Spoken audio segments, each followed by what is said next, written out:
প্রিয় সম্মানিত ভিউয়ার্স, আসসালামু আলাইকুম। YouTube channel round series Suman কনস্ট্রাকশনের পক্ষ থেকে আপনাদেরকে স্বাগতম। ও এছাড়া আমার ভিডিওটি যে যেখান থেকে দেখছেন সবাইকে জানাই আন্তরিক ভালোবাসা অবিরাম। তো আজকে আপনাদের মাঝে খুবই একটা গুরুত্বপূর্ণ ভিডিও নিয়ে আসলাম।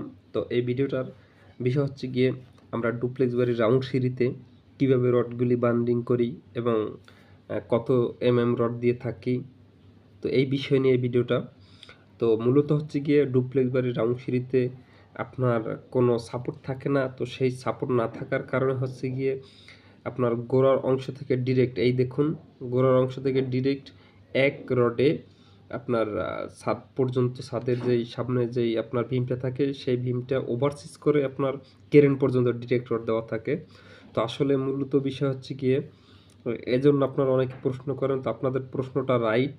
তো হয়তো আপনারা জানেন না, সেজন্য জানার জন্য এই প্রশ্নগুলি করে থাকেন। তো আজকে আপনাদের এই প্রশ্নের উত্তরটা দিয়ে দিলাম এবং বিস্তারিত জানতে চাইলে ভিডিও স্ক্রিনে দেওয়া নম্বরে পরামর্শ করতে পারেন কল দিয়ে। তো এই দেখুন, বিম ওভারসিজ হয়ে এই একদম গোড়া পর্যন্ত কিন্তু ডিরেক্ট রড। তো ডবল লেয়ারের জালি হয় এবং 12 এর হচ্ছে গিয়ে মেইন ডটটা, বাইন্ডারটা হচ্ছে গিয়ে আপনার 10 এর। তো এটা হচ্ছে গিয়ে 3 ইঞ্চি পর পর। তো আশা করি আপনার এই মূল্যবান আপনারা যে কমেন্ট করে থাকেন এবং আপনারা ফোন দিয়ে প্রশ্ন করেন, আশা করি আপনারা বুঝতে পারছেন। তো ভিডিওটি দেখার জন্য আপনাকে অসংখ্য ধন্যবাদ। খোদা হাফেজ।